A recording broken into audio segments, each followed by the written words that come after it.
Hey, welcome to the Week 8 College Football DFS live stream. We're super excited to be with you today. My name's Josh Chevalier. I'm at CFF Guys on Twitter and get to hang out with Darren weekly and do this show. Darren, how are you doing, man?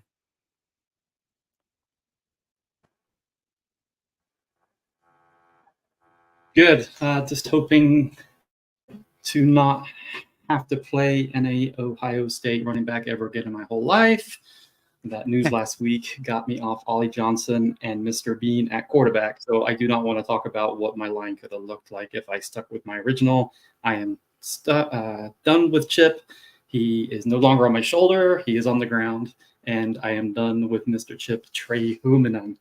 2 weeks in a row. Just killed me. So anyway, you can find me on Twitter at BooBooJojo. And I'm excited about this.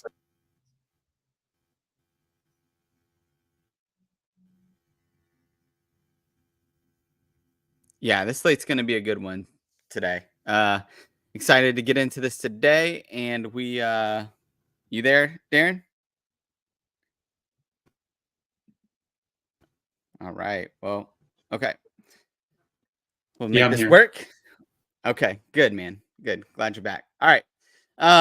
Yeah, this week's slate, man, I think it's going to be a good one. We got 12 games, got a lot more options than I feel like we did last week. Last week we were on the verge of no QB in the super flex, which is a very rare thing for a 12 game slate.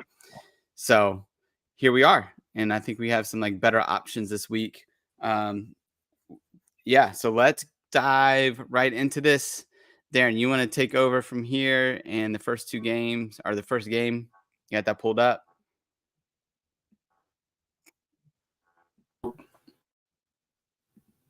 You good? Yep.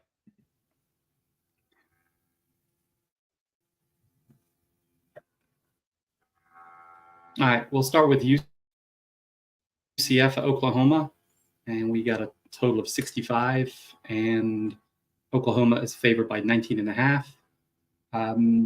Gabriel against UCF, so going to be on his mind, obviously. Farouk just pops off the sheet left and right for me. I like Stoops. I like Nick Anderson. I like the whole shebang on here. I wish maybe a couple better options on the UCF side to come back with a stack. Harvey's okay. Baker and Hudson go back and forth. Plumlee's just playing hurt, so will he make it through the whole game? I don't know. But Gabriel, the price, and we got some value this week where it can make him fit. I'm back and forth whether I want to double stack him or not. So that's something I'll have to decide.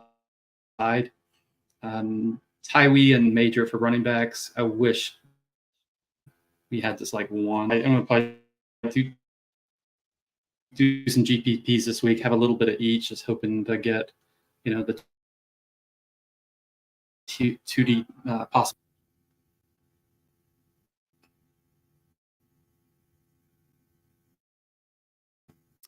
Yeah, I think on my end of things, I like Tawee Walker a lot this week at 5.4K. I mean, this is a defense that's the fifth worst to running backs in fantasy points given up.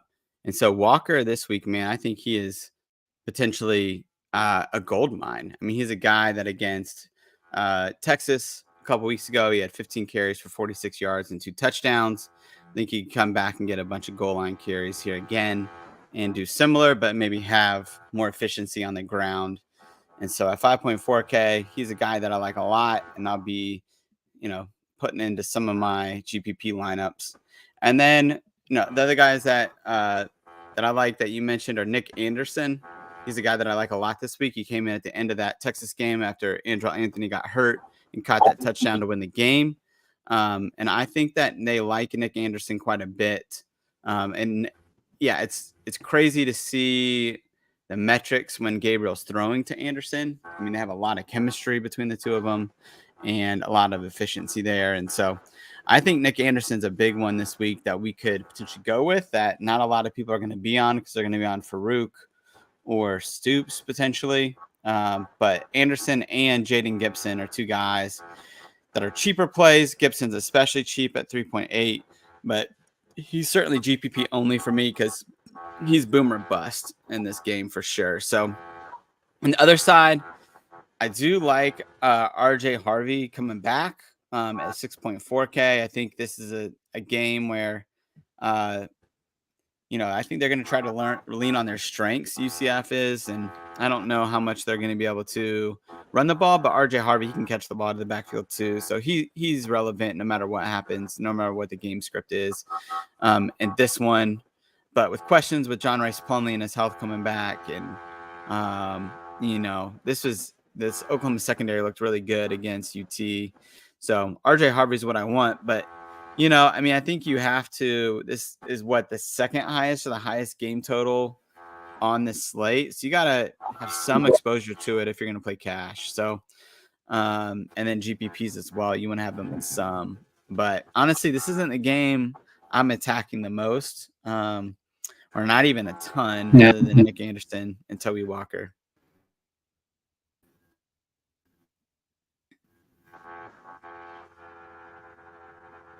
Okay. All right. Let's move on to the next game. We got Mississippi State at Arkansas. 49.5.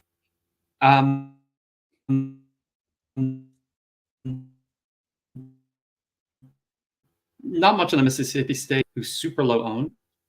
He's a little bit sneaky for GPPs, I think, because I like Armstrong a ton. He's showing some ownership. Dominion, he's okay for GPP. I think he's not bad. I wouldn't play him and Jefferson together. But yeah, for like a lower owned, decent total. KJ Jefferson is like a low owned pivot off some of the other chalky quarterbacks, but Armstrong's one of my favorite wide receivers on the slate this week. Yeah, I like Armstrong too. I mean, he's a guy that he's consistent. He definitely gets a lot of catches. Most of the production there is the wide receiver one. So I like that a lot. And I think on the other side, I think we've been talking in the Discord about Mike Wright, and if he starts, is he viable? And anybody who's that dynamic with their legs is viable as a play, but Mike Wright doesn't typically do great against defenses that are better, but you never know. If he is the entire offense this week, then maybe he has a decent shot at doing something. It could open up the game for Marks as well, having him in there as an RPO option. But Marks he's tough to get to at 6.8 this week. So yeah, there's not much from this game other than Armstrong that I like. So we can move on.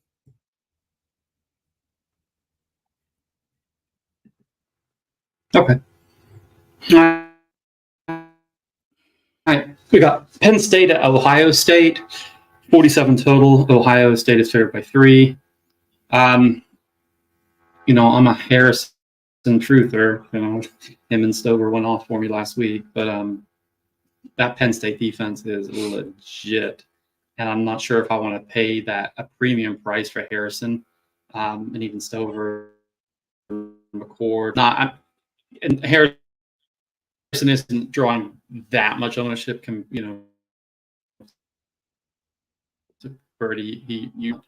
Running backs, I'm done with them. I don't care. You never know who's going to play. It's like freaking 4 different running backs. Who's healthy, who's not, who's sitting out.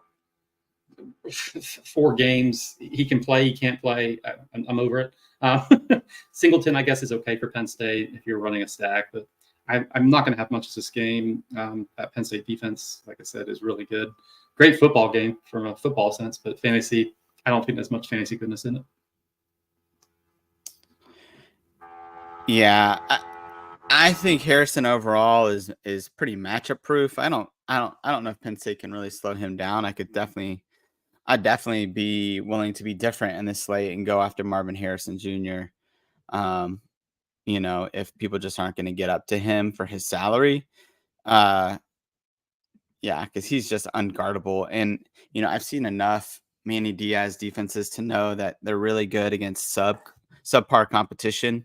But once they come up against some teams that can play physical, and catch them being aggressive to overly aggressive, which they typically be, which works against um, weaker teams than but against teams like this, when Manny Diaz defense falls apart, it really falls apart. And so I can see Marvin Harrison having a good game here. I could see Cade Stover doing the same thing.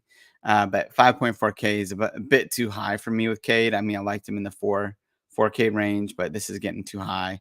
So Harrison's the one guy I like, and I don't know if I'm really going to touch anything on the Penn State side. I mean, just too unpredictable with what's going to happen. They split carries. I think this Ohio State defense is legit, and yeah. And this next game that we're going to talk about has a lot more options that I'll be going after. So we can move on.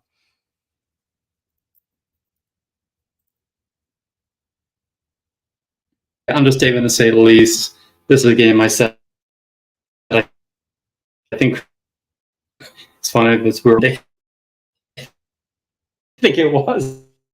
We're all dejetting, looking forward to this slate a ton, and right away I said this. I love this game before I saw anything about it. So we're talking about Memphis T3. Memphis favored by 5.5.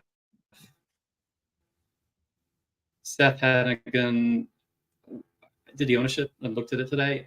I don't know why he's so low owned. I don't know what's going on with that. I'm assuming that's going to change, but even if he doubles from what I saw, I'm completely fine with it. You can double stack him with Blankency, Rock Taylor. You did some research and you saw, how bad Alabama's been against the slot. You can double stack him. On the other side, Zeno's got a really good price. Love Jermaine Brown. Know he's going to be popular. Amari Thomas. I mean, you could almost play every single player. You could play both quarterbacks, back, the whole thing. The one piece of news that we're waiting for, unless you have any tidbits, Smith is almost a free square. I know he hasn't done much, but he's a pass catching back, and he's only 4K in this kind of game environment. But this game is just a nuts. It's fireworks. This isn't it won't even be close. Yeah, I agree. I mean, this is definitely a game that a lot of people are going to be targeting on the slate. But Seth Hennigan isn't a guy right now, right? That people are targeting, and so he's a guy we could go after, and you could double stack him like you talked about. I do imagine, like you said, his ownership will go up from, I think, what people are projecting right now. And he's extremely safe. I mean, he's a guy that has gone between basically 24 fantasy points and 27 fantasy points, and hasn't gone below that and hasn't gone above it, right? So great cash play because you just know what you're going to get. But also, I mean, I think he's a good stacking partner with Demir Blankency or who's the slot, or Rock Taylor, who's probably going to be less owned because so many people are going to be on Blankency after last week and what UAB has shown to be, they've been shown to be vulnerable against slot wide receivers, like you said. But so Rock Taylor, man, 6'3", 215, 3 straight 100-yard games. He is a beast. He's a guy that coming out, he had a bunch of P5 offers. So this is a P5 type talent playing for Memphis. And he's coming into his own. So at 5.8K, if you can get up to him and he's cheaper, then I like that. I think you definitely can double stack. And love what you said about Sutton. Definitely going to have Jermaine Brown in your lineup, though, because he's just unbelievable, especially with Isaiah Jacobs out for the year. He is the only running back in that backfield right now. And, he had a couple weeks ago, he had 116 yards on the ground. Last week against USF, he had 116 through the air. So he's just doing it both ways. And they're utilizing him for sure. So this offense is pretty fun. And shout out to a buddy of mine, CFF Nate, who's been all over Amari Thomas, at the beginning of this year. And so I like him. I like Amari Thomas as well in this one. I think he could definitely he could definitely hit as well. So lots to like in this one. I do think, I mean, there's plenty of guys that are going to be some of the highest owned guys in the slate that are from this game alone, which only makes sense for us to go after him again if he is, in the price range of the guys that you can get to.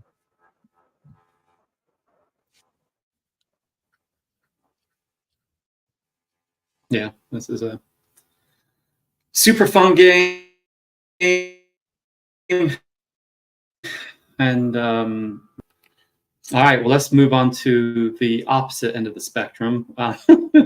Air Force Navy. We got a total of 37.5. We got Air Force favored by 11.5. And we got a super popular running back from Air Force, Mr. Mitchell. Chalk City, flying him personally due to the total. Can he fall in the end zone twice? Yes. But for the ownership on the road, it's still it's still Air Force Navy. It's still big rival type game. It should be ugly looking at that. Yes, Mitchell's been amazing, but me personally, there's just too many other running backs I like for him to take up a spot on any of my teams. Now in GPP, I'll probably use a little bit of him just for a fill-in. But overall, nothing on Navy at all. But yeah, just be Mitchell, and that's pretty much it. Jones, that's it. Mitchell would be the only player. Yeah.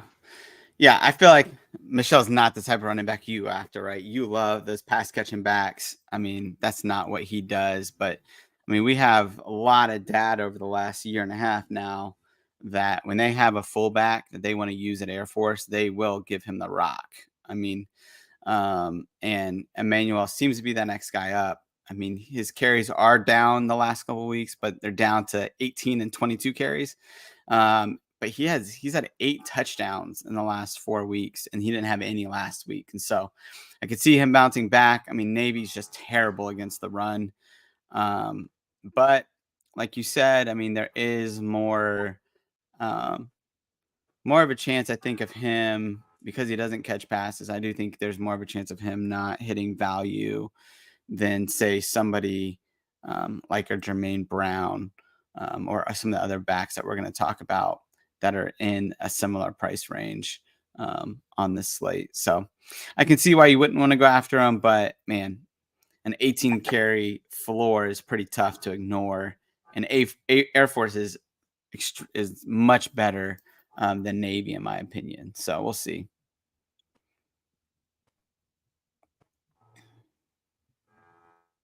Okay. All right. We'll move on. 50.5 point spread. Ohio is favored by 16.5. We got a super chalky side on Ohio State. On Ohio's side with Rourke. He's just too cheap. The price is silly. What he's been doing.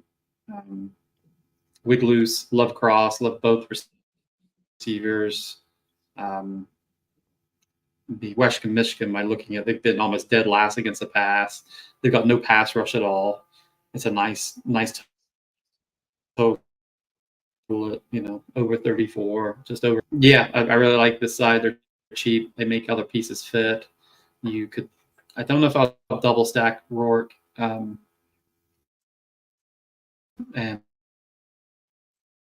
Buckley would be the only running back for me, the running back for Western Michigan. That's the only piece I would have, if any. They should score at will this week against Western Michigan. Yeah, I'm with you, man. I mean, Rourke has accounted for 10 of the 13 offensive touchdowns for Ohio this year. And then when they've scored over, 30 plus points in a game, like Rourke is averaging like 28 points in those games. I mean, so I definitely think that they've had a tougher schedule to this point, and I think that's part of the reason why he has struggled. But I think this is a game where it's a get right game for him, and one where he should score a lot of points. Other side, yeah, Buckley, I'm with you, man. He's the one that I would go after, and he's been good enough against fellow MAC teams that you could potentially target him. But, you know, this is, just to be fair, this Ohio defense is holding opposing running backs to, they're one of the best defense, I think top 15 in fantasy points given up to opposing running back units as a whole. So I'd be careful going with Buckley, but Buckley's super talented and he could hit it for sure. So if you wanted to go after him at 5K, I'm not going to fault you for that for sure. But that's all I got from this game. All right, we'll move on. We'll go on to Oklahoma State against West Virginia.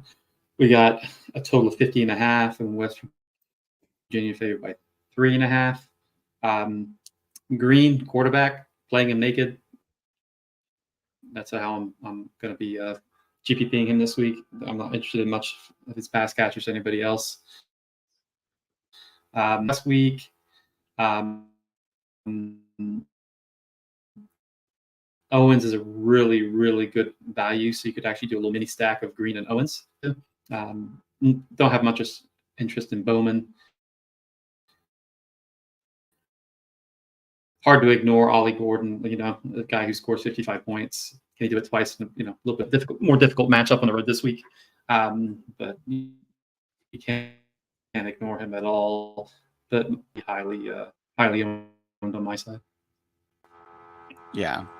Yeah. I mean, Gordon is a guy that, you could definitely try to go after him. But like you just said, he just hit a ceiling this last week. And does he do it again? Potentially. Right. But at 7.2K, I mean, I'm just going to try to get up to Jonathan Brooks or Bucky Irving. We'll talk about later. But yeah, Owens, man, I mean, he's a guy that I've loved over the last couple of weeks. I have so many shares of him in CFF. So he's just a guy that I'm bought into. Oklahoma State features outside wide receivers as the wide receiver 1, and he is the wide receiver 1 at this point. And then I think Garrett Green has potentially the highest ceiling on this slate. I mean, he's a guy that last week passed for 391 yards against Houston. Guys that are pretty mediocre passers like Jason Bean and Rocco Becht had season high games against this Oklahoma State defense. I mean, Becht has 350 yards passing, and then Jason Bean comes and has 410 yards and 5 touchdowns against this defense. And so, this is definitely a defense that Green can take advantage of. And Green is, he's dynamic. He's a running back, essentially, playing quarterback as far as his rushing ability. Similar to Thomas Castellanos, and just his ability. He's just super dynamic with the ball in his hands. So I'm excited for him this week. I mean, he's gone over, 25 fantasy points, I think, in 3 or 4 games. There's, he had a game where he was out. He played a couple snaps. And so that brings down his season average, but it's not really reflective of what he's done in games where he's played the whole game and been healthy. So he's super good on that end. But that's what I got for this game. Yeah.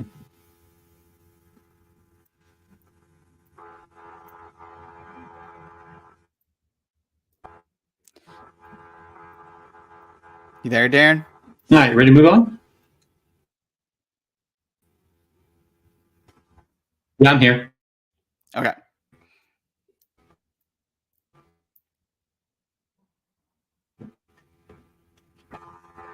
You hear me?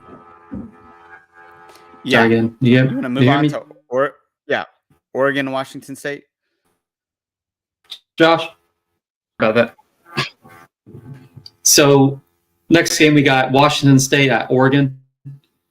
We got a pissed off Oregon, I would assume, to say the least, after last week. We got a total of just over 60, and Oregon is favored by 20.5. I mean, they might win by 30.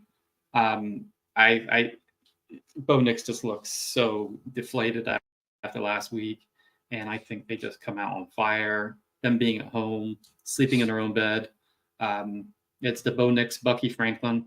I think if you could make it work, you could play all three. That would be super different. Who's going to play all three of them? And Kyle Williams would be the only person on Washington State I would be playing as far as that goes. But Oregon State, they'll probably score 45 this week, but being able to afford them with some other options on the slate is a little tricky. So something I got to play around with a little bit more. But they're all studs. They're all three of the best players at that position in the nation, and pretty straightforward. Play the best players. Yeah. I mean, Bucky Irving last week was a guy that's pretty highly owned and he paid off for people. I mean, he's getting volume, right? He's getting the pass catching work now with Noah Whittington out. I mean, this is a defense. Washington State gives up a lot to opposing running backs. They're pretty vulnerable in that phase of the defense. And then Troy Franklin too, right? Like he's a guy that people seem to be fading a little bit in favor of Bucky Irving, but I'm going to be pushing my chips in with Troy Franklin quite a bit this week. I mean, he's just so stinking consistent week in and week out. I mean, he's a guy that they like to depend on. He's probably the best player in that offense. He went off last week and was a little bit lower owned. So we go back to that well until that well runs dry. And so just because Bucky Irving is going to be chalk on this slate. So if you want to get different, you got to go Troy Franklin on this side. And yeah, Washington State, I mean, after their good start to the year, I mean, they're going to have to prove it to me with Lincoln Victor coming back and healthy. Like, I'm curious to see what, the wide receiver order is going to be there between him and Kyle Williams and Josh Kelly as well. And so, there's a lot, I think, riding against this passing offense this week. So I'm just going to stay away. Let's let other people take that shot.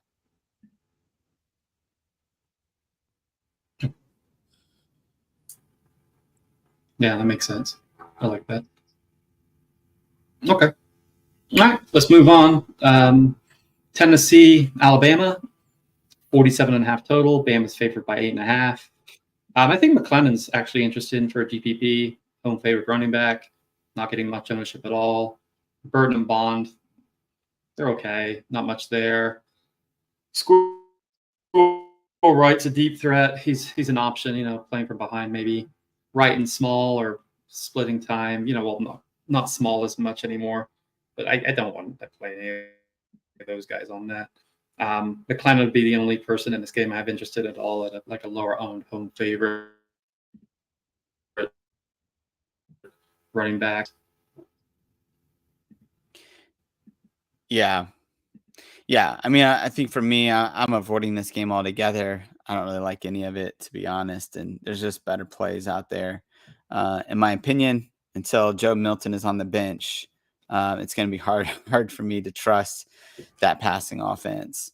And the Alabama defense is just too good to test. And then on the other side, this Tennessee defense is for real, so I'm not going to mess with them this week. So I'm fading this all together. We can move on to the next game I'm going to fade in Illinois and Wisconsin. Okay.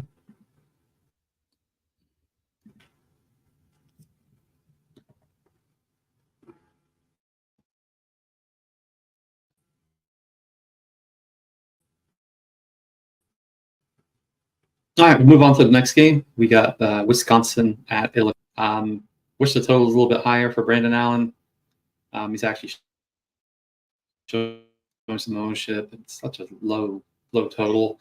Isaiah Williams, once again, nice price. Super popular, but he's been so good. So many targets last couple of weeks. Like him quite a bit. Fegan, nah. Altmaier, nah. Too many other quarterbacks I'd like. So yeah, not much in this game. Don't have, apart from Isaiah Williams, that's pretty much all I have interest in. Maybe a little bit of Brandon Allen, but this low total, other games, that doesn't interest me that much. Yeah, I mean, like you said, I could definitely see people getting there on Braylon Allen this week. I mean, he's the only running back in that backfield that's it's really productive or efficient. And so he's going to have, in this Illinois defense isn't great against the run or against opposing running backs, but um, the low total, other running backs, it's going to be hard for me to get there on this one. So yeah, we can move on to Iowa, Minnesota. Another quick one, probably.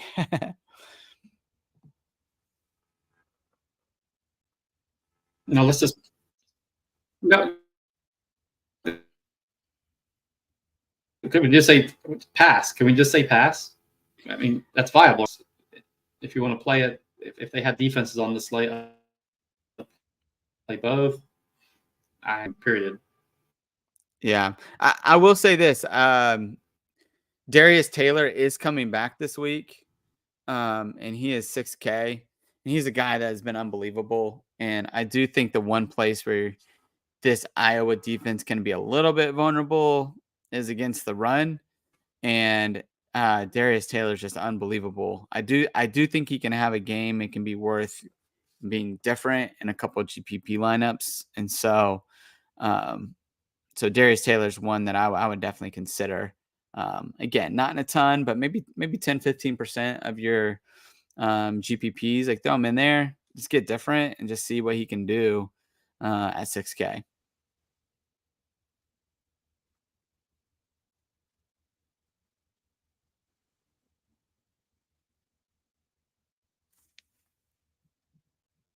All right. All right. Last game on the slate. Texas at Houston, and we got a super popular, way too cheap running back for the Texas, and Brooks. I think Mitchell and Worthy at receiver are super interesting with viewers. They're not getting that much ownership. So if you were making more than one line, I would consider a Ewer stack. There's not much on the Houston side really to come back with, unless you got somebody. But I think that's a way to get there because Brooks is just going to be so massively owned, especially on the later game. Some of these running backs are actually, they like to have that late game hammer anyway, and he just falls into that, one of the last games on the slate. So I don't mind the stack to get off Brooks, but Brooks, he's just so good. I'm going to have a ton of him, but that's my only thought. Nothing really on Houston. Yeah. I do think Houston, while there's not any plays that I'm going to take for Houston, I do think there's a way in which Houston keeps up with UT, and that's if Ryan Watts, the top DB for our cornerback for Texas, if he's out again, I mean, that really affected Texas against Oklahoma, and they just had to play way back on those wide receivers. And you saw Dylan Gabriel kind of light him up. And I'm not saying that Donovan Smith is going to light up Texas, but between Sam Brown, Matthew Golden, and Joseph Manjack, and now Steven Johnson that came on last week, there's enough weapons in that passing game. And Donovan Smith is a dual threat that had some success against Texas last year when he was playing for Texas Tech, that I would, this is a game that could be closer than most people think, and it could be more of a shootout potentially. At least has that ability to get there, or Houston has the ability to make this, at least a 2 or 3 score game, which means that the Texas starters are staying in. So I like what you said, man. I mean, Quinn and Xavier Worthy, if Worthy's really going to be a single digit owned player, I mean, he hasn't gone off yet this year. I mean, not for a huge game, but this could be the game that he goes off, and he's, again, very low projected. He doesn't cost you much at 6.5. So I think to get different and, yeah, he combines a high, a decent floor with an uber high ceiling. Same thing with Quinn Ewers. I mean, he's a guy that I like a lot too this week. So I like that, man. I like this game as a potential sneaky one that, maybe so many people go on Brooks that the whole Texas passing game gets faded. And man, I mean, with a 42-point implied team total, I mean, that's what, 6 touchdowns. I mean, there's more than enough to go around for this team for sure. Yeah.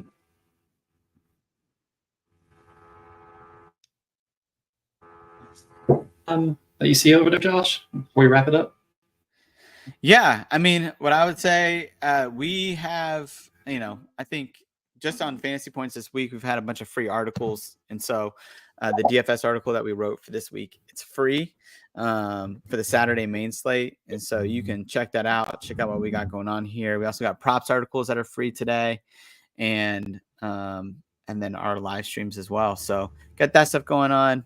I think from this game, are this slate. Like, I think to have, a few of these running backs in the 5 to 6K range, the Jermaine Browns of the world, are really attractive on this slate. Emmanuel Michelle potentially could be a guy. Definitely Jonathan Brooks is a guy. Bucky Irving. I mean, there's so many ways to take this slate. It's a really, really fun slate that it'll be interesting to see. Yeah, I mean, you can do all sorts of stacks. It's making this slate a really fun one to play. I applaud DraftKings for getting prices right in such a way that it's going to make this a really interesting slate where it's like just basically pick your path, and everybody's got a strategy that can make logical sense. And I'm excited to hear what people have to say in the Discord, and where I change my mind based on, people seeing things from a different angle than me. So lots to like this week in GPPs and in cash for sure. Yeah. I haven't done GPPs since like week 2. I just was doing a single lineup, but when I was looking at the builds and looking at players from both sides and the totals and everything, I'm like, man, this is a really good GPP, multiple lineup week. So I've been at it all week looking at that. So but yeah, it should be fun. And per usual, Discord chat tomorrow. Late breaking news. My biggest one I'm waiting for is Blake Watson. But we'll see. And guys, it's the early game at least, so that's one plus. If it was 3:30, that would suck. But at least it's 12 o'clock, and we got so many eyes and ears in the Discord. That's where you want to be. Everybody in our chat. Yeah, for sure. All right. Well, this is a fun conversation, Darren, as always, and thank you guys for joining us. And like Darren said, we'll be in the chat. If you guys have any questions on Twitter, those that aren't in our Discord, feel free to DM us, and we'll answer any questions that you guys have. Thank you, guys. Peace. Good luck.